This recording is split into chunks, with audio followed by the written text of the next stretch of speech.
Say it again.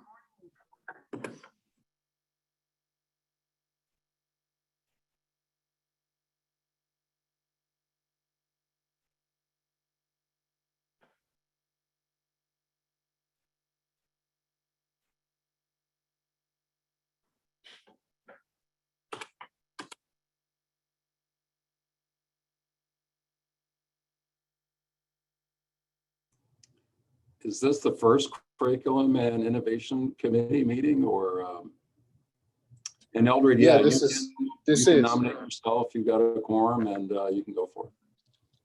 I nominate myself to be chair. And now I need to know if Nicole agrees or if she's going to nominate herself. I support your decision, Eldred.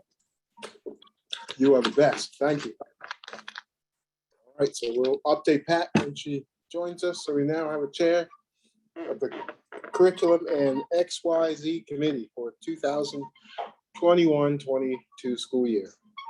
So on to our agenda.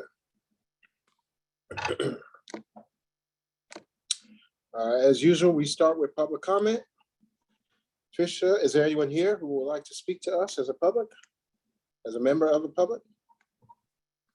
I'm sorry, I do see some people. Oh, this is weird. Because we're in the same room, Eldred. Say again? Because we're in the same room. Yeah, I don't have my headphones, so I'm gonna have to excuse myself and go to another room real quick. So I don't destroy Tricia's capacity to run the meeting. However, I'm gonna stop by asking if there's anybody who wants to speak to us from the public and to let them start.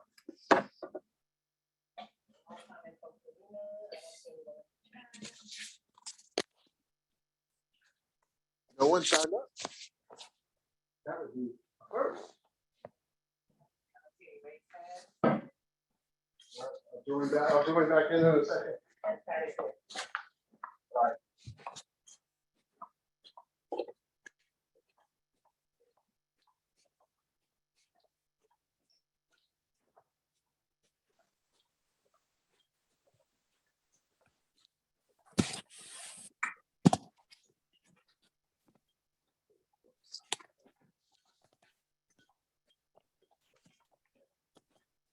Okay, I'm coming in I from don't my see anyone for iPad. public I comment. didn't get another link.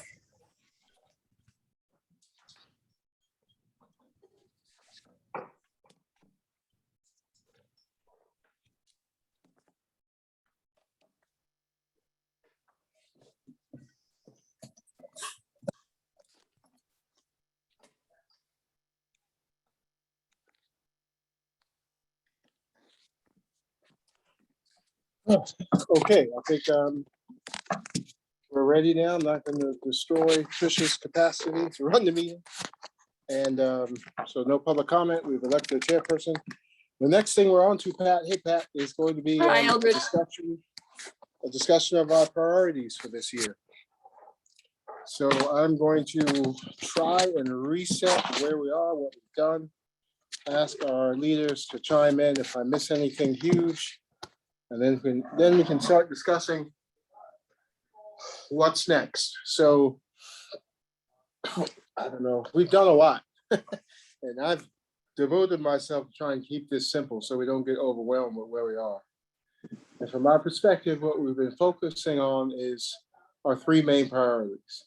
Literacy, and that's literacy writ large, excuse me. That's scientific literacy. That is literacy regarding reading and comprehension. That is scientific literacy. I don't know what echo that is, but that is not me. No, it's That was cool, like an ET movie.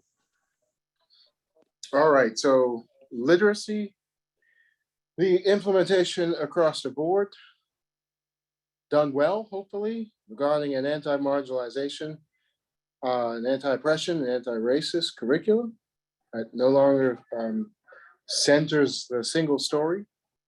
And increasingly, we know that our children's need, not want, need to feel seen, heard, and safe is increasingly becoming part of our curriculum. So those are the three things in a big swath of generalization that we have been trying to do. And I guess I'll ask Lily and Mary to add any nuance as they see it, and then open it up the floor, Nicole and Pat, to discuss whether or not that's enough, whether or not we're doing a good enough job, and to discuss how we should be moving forward. So Lily and Mary, take it away.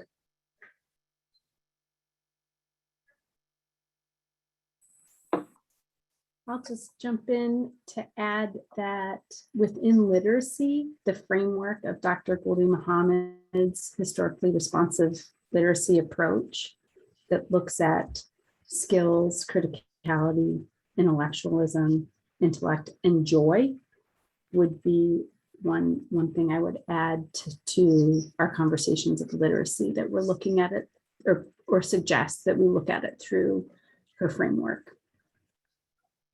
And you distributed that book. I'm halfway through mine. I don't know, Nicole, you received it, or Pat, if you had a chance to look at it. Pat, you're muted. Yeah, I'm sorry, I was trying to unmute. Which book is that?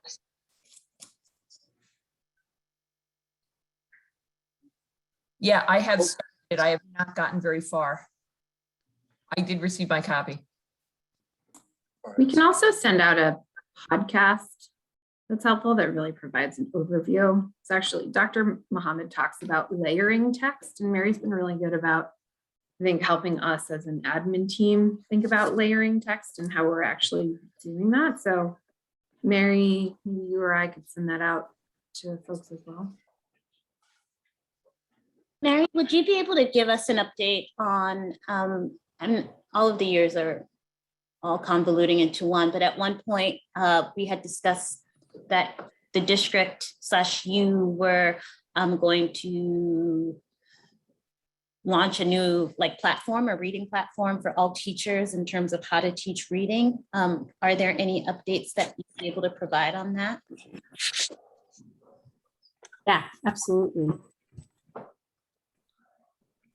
Can I jump right into that right now, or do we want to talk?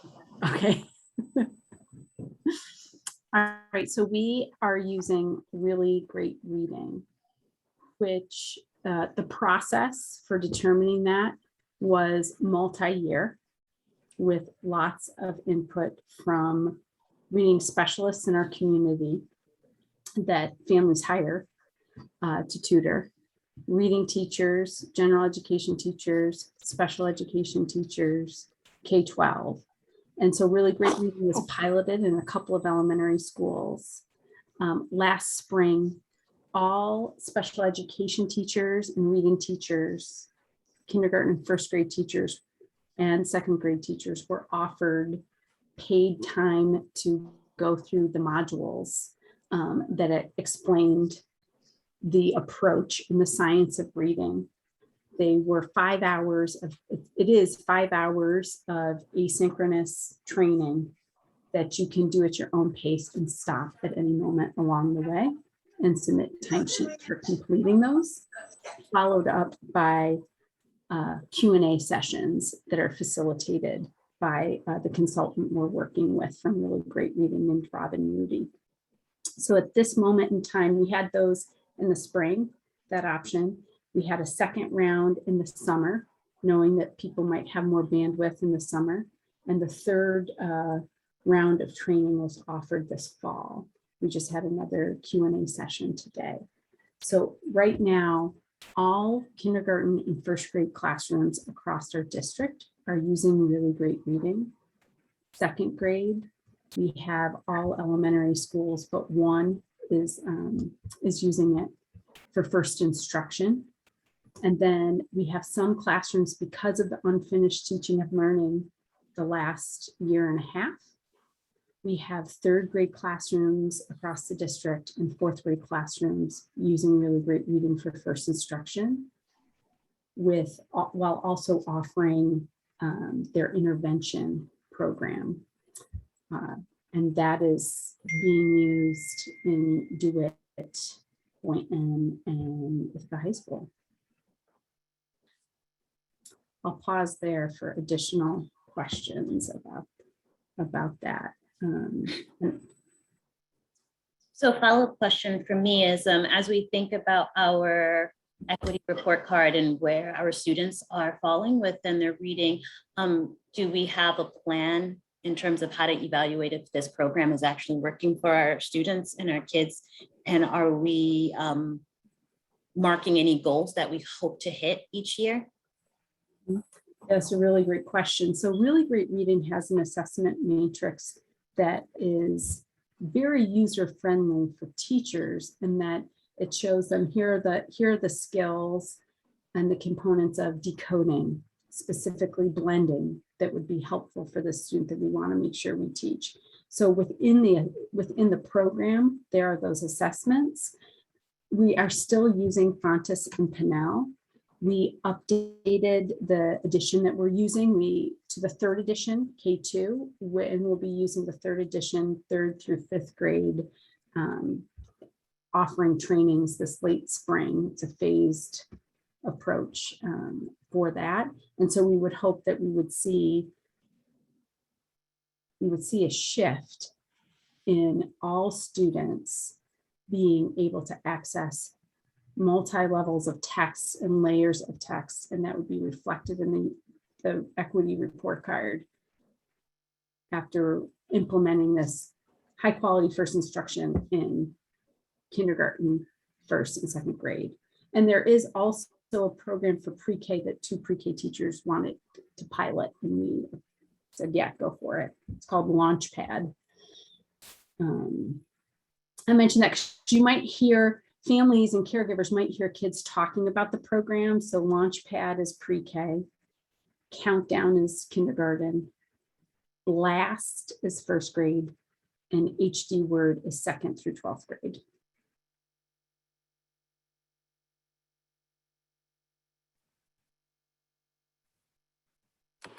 Thank you. I can, Nicole, I do want to add that the students that participated in a summer program that was really great, based in Really Great Reading, which is founded on Orton Gillian. Those of the students who participated, they maintained their reading levels or gained in this fall assessment.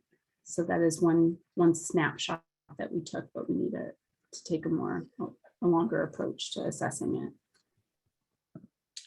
So in the past, when we've rolled out either a new idea or a new program, what we've asked as a committee is to see it in action.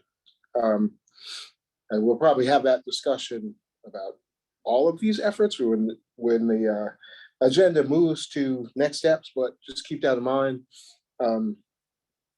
Our goal, Nicole and Pat, as we've done in the past, is to see this, right? And typically when we see it, of course, we see the avatars, we see the exemplars. They show us teachers who are doing it very well. And then we bring those teachers in and ask them the hard questions. Right? Is this sustainable? How can we implement this across the board? What are we doing to make sure that our teachers who are not quite as skilled get up to speed, and what's the accountability? What is their accountability? Obviously, if we just looked at the best and brightest of our teaching staff, right, we think everything is golden, but we know that's not the case. So that was a great question about literacy. I have a follow-up question about how the summer proceeded with the instruction regarding anti-marginalization, right? There were quite a few sessions about that. I didn't get to make any of them this summer, unfortunately, but that was my goal.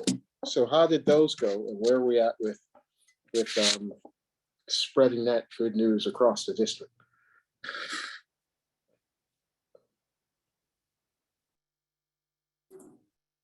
Mary, do you want to talk about it? Do you want me to talk about it? Mary has really been heading up the anti-marginalization curriculum writing for the past, she's going into her 4th year of heading this up. I'm definitely her backup singer for it. So Mary, if you want to start, then I can jump in, or let me know. All right. Well, thank you. And that's Lily has very much been a co-conspirator in this, as has Lisa Sahasrabuddhe, my first year getting to be in this role. We facilitated the first anti-marginalization curriculum writing workshop. We had approximately 12 educators. And at the end of this summer, we have 80 educators who participated in one of 2 sessions for anti-marginalization curriculum writing. And so they have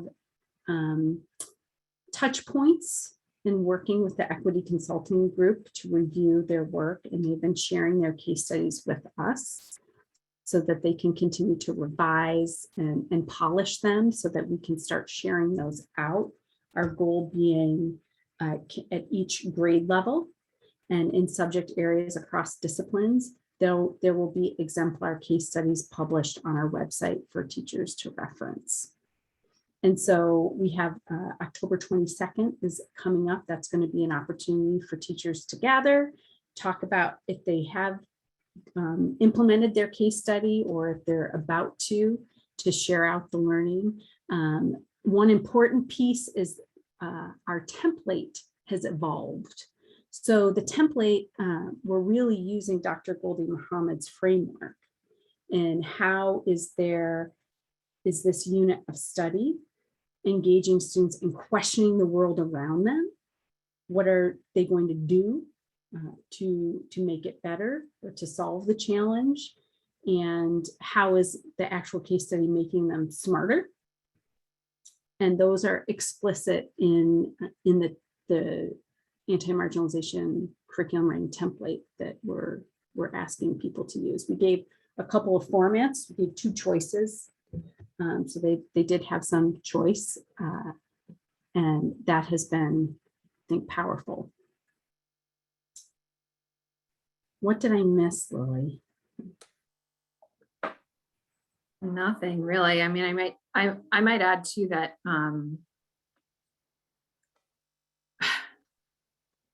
The way we've tried to structure Learning Forward ICSD, because this is all really wrapped up in this bigger picture around Learning Forward ICSD, around students as leaders and partners, ongoing educator identity work, anti-racist curriculum for all, and structures of support. You know, there's I would say a great deal of work that we're trying to do in order to build out the work when we're not necessarily working with the equity consulting group.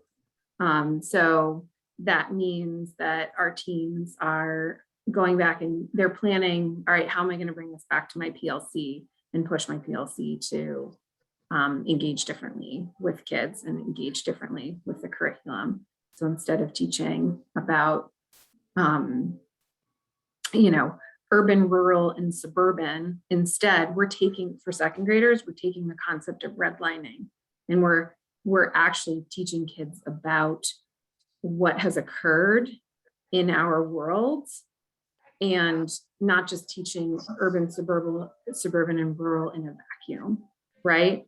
It's contextualizing, it's making it more meaningful, et cetera. So we've got folks going back to their buildings with plans to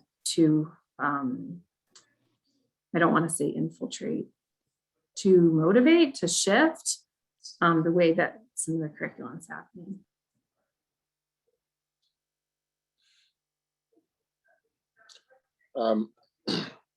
Pat, any thoughts so far?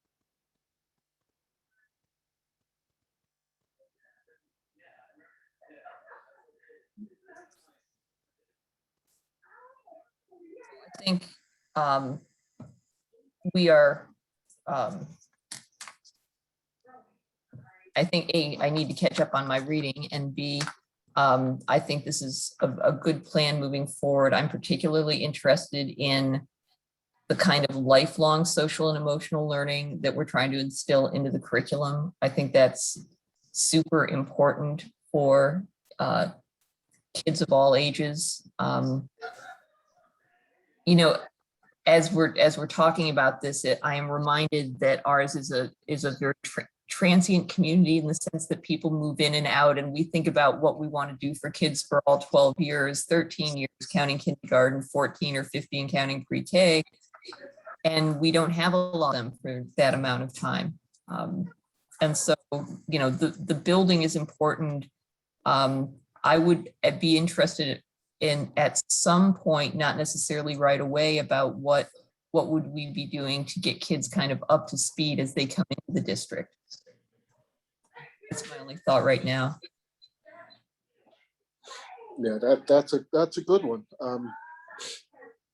I'm often reminded our numbers at the high school in particular can shift tremendously by 6 students, right? And 4 of those 6 students come from Rochester, come from Binghamton, they come from Brooklyn, and they don't have the legacy that we built up with them. And so they don't perform well, that skews the numbers, and folks are casting dispersions on the district as if we're not doing any work. So that's a really good question. Something else, Mary, you made me think about is this should be something that's presented to the entire board, I think. Having the entire board see the 2 models of this curriculum development and getting an idea of what those stand for and what how teachers have taken them in a particular direction. And when the time is right, even having some munchkins come in and sort of show us, demonstrate to us their brilliance like they've done before. Teaching 2nd graders redlining or 4th graders redlining, I can't even, I'm trying to wrap my head around that. That's pretty heavy. I don't think I learned about that until college. Probably Nicole can say the same thing. There was nobody trying to teach us about that stuff in secondary education. Damn sure not in elementary. So I'm really excited about seeing what that looks like. So we've talked a little bit, just touched on the literacy. We touched on the anti-marginalization, and Pat just brought up the 3rd piece. So let's discuss that a little bit. What's taken place with the introduction of social emotional learning across the curriculum? What will those summer institutes look like, and where do we stand in terms of trying to implement that across the board this fall?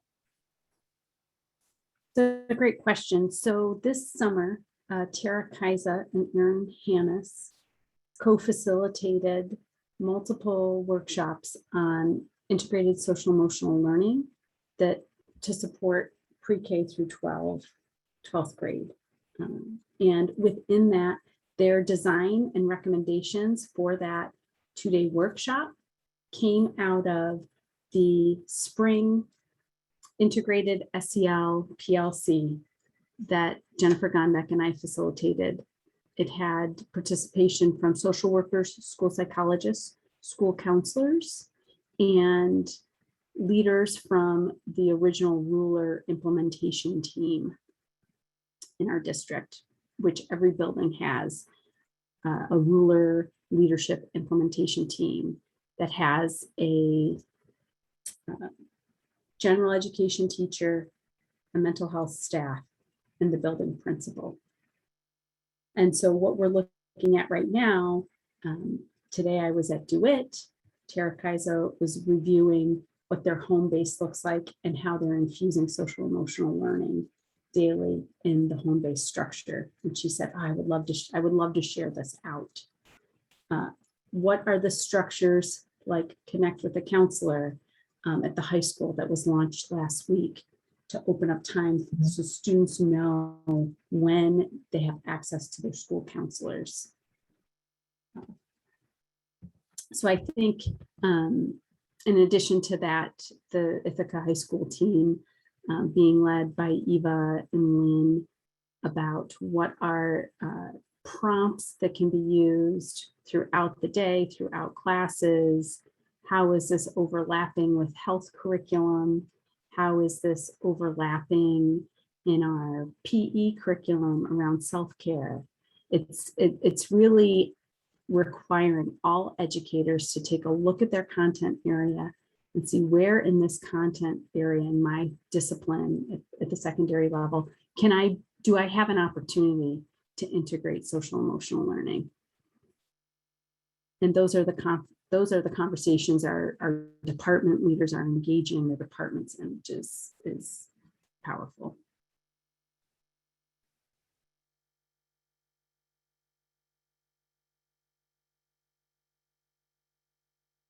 I do have a question, but do my colleagues have one before I take it away?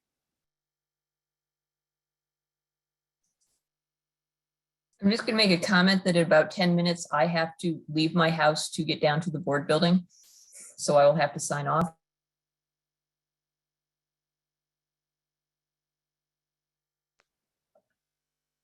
And we talked about trying to change the timing just a bit so we would have that 15 minutes for folks who are virtual and want to get here in person to get down there. So I'll remind us when we schedule the next meeting to take that into consideration. Nicole?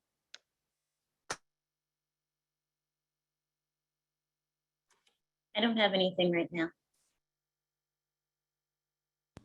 Okay, so my question, all right, so we touched on those three. We know we need to develop a more, we want to see them, right? As a committee, we want to see them implemented in the classroom. We want you to come and educate everyone about them at the board meeting. But my question now is far more general. I think a lot of people expected the kids to come back from this 18-month hiatus and basically need to be pulled off the ceiling, right? Because they're kids, not because there's anything wrong with them. So I'm curious about what you're seeing at the different levels, elementary and secondary and high school. Are the kids in general, do they just need to calm down? Have they settled in better than the adults? What's your overarching perspective on what's happening in the buildings and in the classrooms?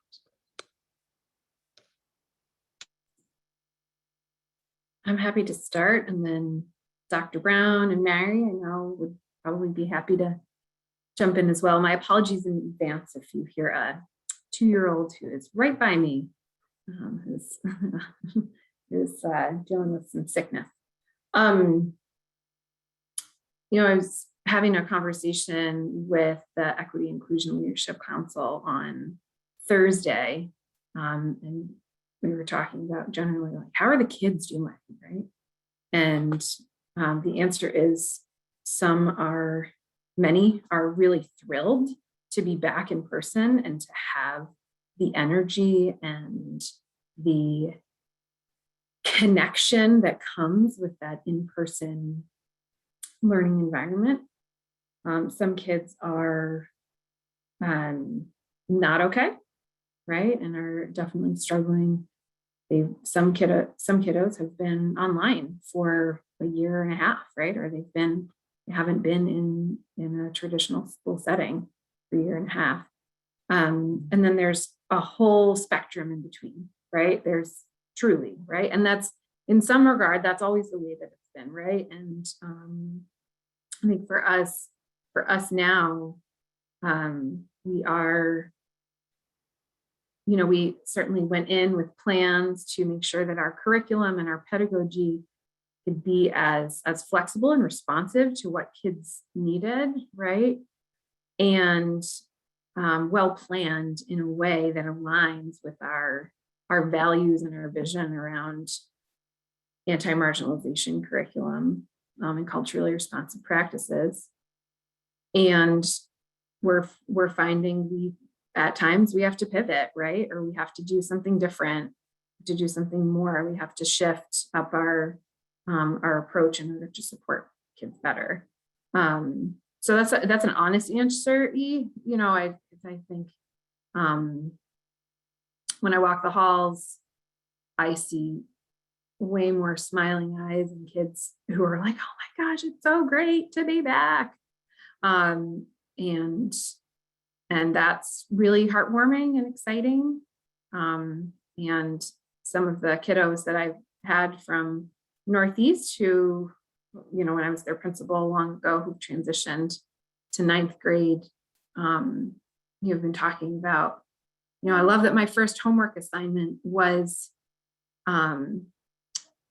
about who I am and what my identity is in English class, right? So I think we're meeting some of those kids' needs, and then as we've returned, we're also are recognizing that for some kiddos, we need to do some things differently.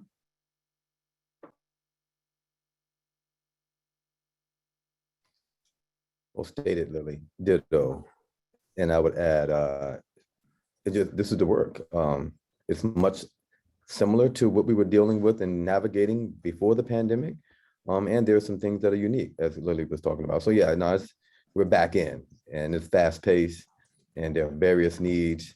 And it's become more and more obvious to me now more than ever that the challenges and the beauty that exists in our community also exists in our schools. So things, the lines are blurred. The things that happen in the summer or at night and on the weekends, the great things and the things that are not so great, we tend to deal with here. Now more than ever, schools are much more than just a place for academics. This is a community hub, and we are having to, we're being asked and challenged to deal with it all.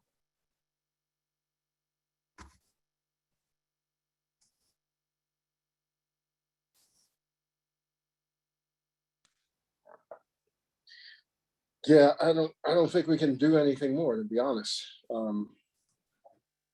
My thoughts after hearing you, Dr. Brown and Lily, are that sometimes hubs spin and hubs go out. And I'm wondering if part of our response to some of this is going out to our larger centers of where kids are aggregated, right? We know kids are aggregated. Kids exist all across the spectrum. But we know there are certain areas like West Village and Linderman Creek and other places where we have probably a larger number of kids than the ones dispersed in the countryside in Caroline, for example. I'm just curious about whether or not we've taken any steps to bring some of our thoughts, our good thoughts, to those physical places instead of waiting for everybody to come into the buildings when they get to us off the buses. Just curious. I've heard rumblings, I've heard rumors about something happening in a community center here or there. I'm just curious about whether or not any of that stuff is truly on the horizon, or what your thoughts are about it.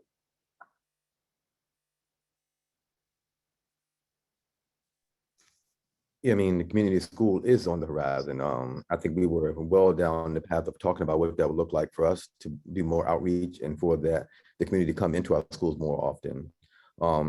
Frankly and honestly, those plans got disrupted significantly when in March of 2020. So yeah, it is on the horizon. I think all school districts are going to need to pivot at some point to doing more of that. And so will we. We will need to partner with the board and the community to think about what the resources will look like, the staffing challenges associated with that. And then, yeah, we just need to talk about how we pivot quickly to do something. I'll give you an example from, sorry. I was just going to say, I remember last time this came up before the pandemic, there were issues with the contract, right? Whether or not teachers could be in one place, I don't want to say alone, but isolated from their colleagues, right? There was actually a prescription against that in the contract, and we were. So I'm saying I don't remember everything from 2 years ago, but I do remember we were discussing that and discussing some of the challenges of getting even our teachers into those spaces. One of the challenges that we've been facing around transportation, I think, has actually allowed us to think much more creatively about how we utilize our extended day funds. So the board and community has been wonderful about providing elementary schools with these additional funds for after school experiences for young people designed to really support academic growth. Different schools take different approaches. Some are more focused on project-based learning. Some are more focused on providing traditional academic intervention, support services, et cetera. And typically we provide transportation for those after school a couple of days a week for elementary students, but because like everybody else, we've had to combine routes for busing, we don't have time to then turn around and pick up our secondary students. So that creates a problem that I think has then created an opportunity. We had a meeting today with our elementary principals. We're actually talking about using those funds for home visits, right? Using those funds for, I was a teacher at Enfield for a long time and grew up in Enfield, and talking about supporting programming at Overlook, providing programming at Sandy Creek, as opposed to making folks come to the building. And there you got a little chat from the 2-year-old. That's what we like to hear.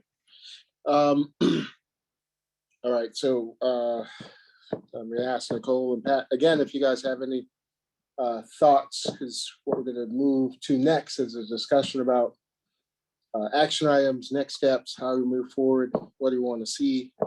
Lily, Mary, and I are gonna meet tomorrow. We tried to meet last week, somehow the calendar jumped a week ahead. But after that, I think we'll be in a better place to send out messages about what we have talked about, what we have thought about, and how to move forward as simply as possible. Because again, this curriculum is expansive.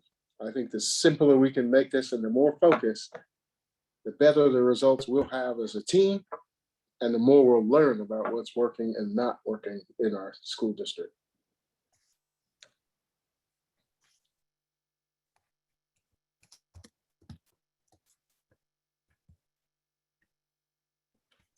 For me, it sounds like you're obviously leading the charge, Eldred. I think it would be helpful for me, you and Pat to talk about what our goals are from year to year versus responding to specific incidents or what our own personal queries are.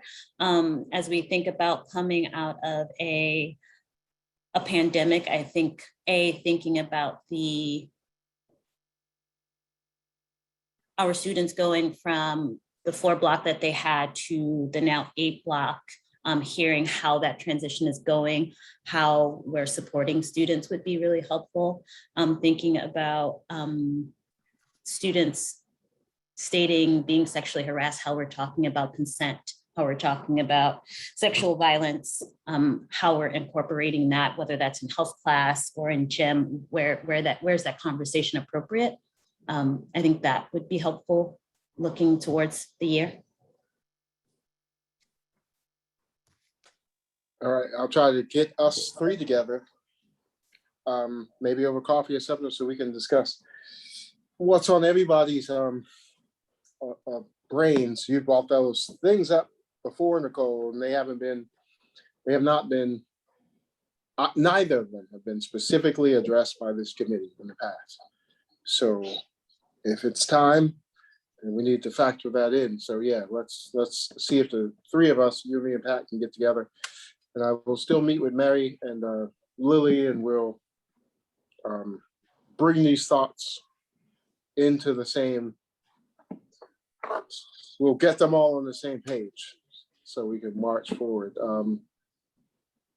Yeah, I was just talking to my brother yesterday, went to see him. He's got a 9-year-old daughter, and he was telling me that she's had her first instance of sexual harassment on the school bus, and had to be separated from the boy, and my brain was kind of blown. I guess it starts way earlier than I think about it, so I need to change how I think about it. So yeah, we'll make that happen moving forward. I think we're off to a good start, at least, remembering where we were 18 months ago, and trying to figure it out. And I don't feel the need to fill up the remaining 15 minutes of air with air. So unless anybody has something else that's burning, we can bring this meeting to a close and prepare for our executive session in 15 minutes. So, last thoughts.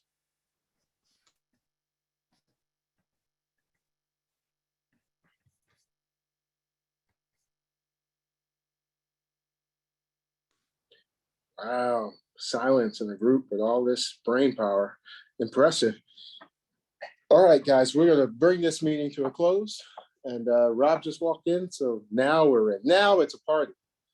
So we'll get prepared to see everybody at 6.